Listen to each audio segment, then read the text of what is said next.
President Trump is a deal maker. And that would be not an easy job to have a negotiation with a Putin who is a troublemaker.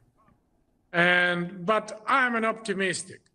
Richard, if you can imagine what's going on now here in Ukraine, all nations keeping fingers crossed. Everybody count that we will reach the ceasefire. And I hope that Trump will deliver the position of the collective team, including Ukraine, including the European countries, and including the people of the United States to Putin. I know that we can reach results. Do you fear that that somehow Putin and Trump will come together with some deal, but that the Europeans will then have a hard decision whether to go along with it or to give more aid and support to Ukraine? I guess I'm asking, what do you want from the Europeans? We should act unitedly.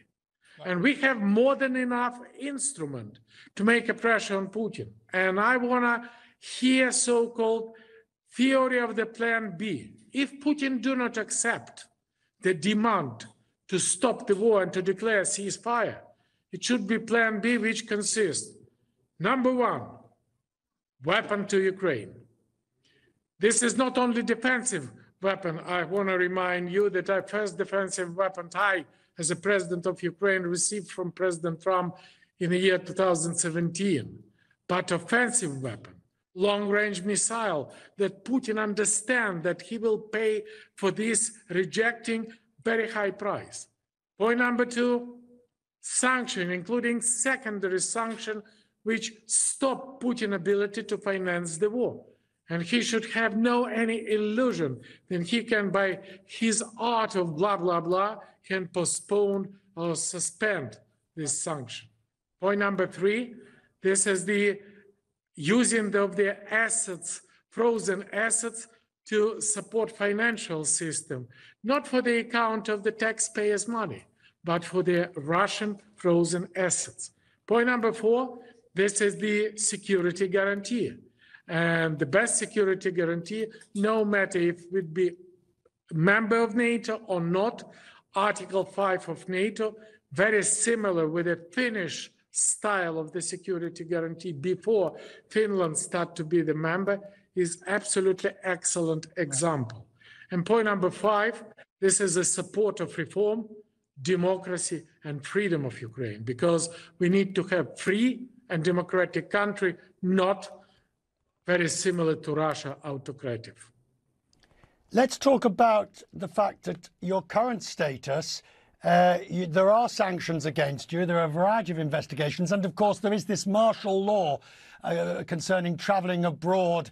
You said you want many of these restrictions, these martial law restrictions, to be lifted so that you are freer to speak and to travel and to be part of the process. Are you confident that President Zelensky will relent?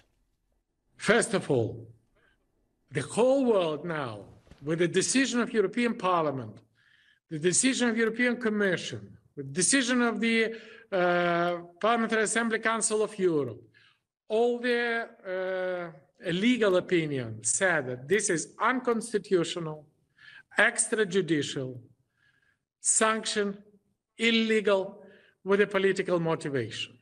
And the motivation for that was just to remove the political opponent and me as a leader of the opposition. We are now having absolutely no doubt.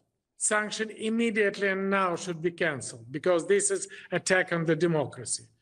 The limits for the public activists, for the journalists, for any other limitation of democracy, just manipulating with the martial law, should be immediately lifted, including the stop for the travel opportunity and parliamentary diplomacy, because with that situation, this is harmful for Ukraine.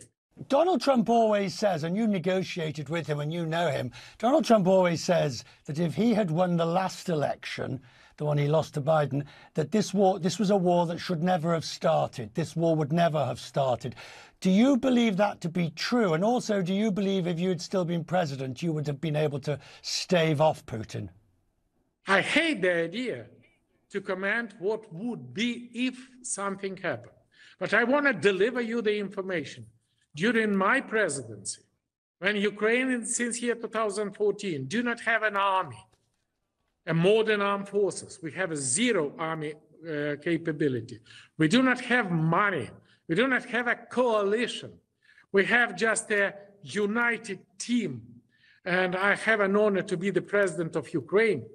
We avoid to the full-size war for more than 5 years. And this is Chinese, it seems to me, said that the winner is not those who win the war, but those who avoid the war.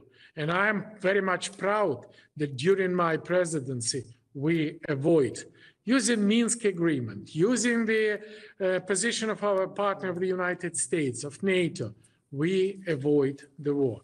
And this is just a demonstration that this is the art of diplomacy. Former Ukrainian President Poroshenko talking to me.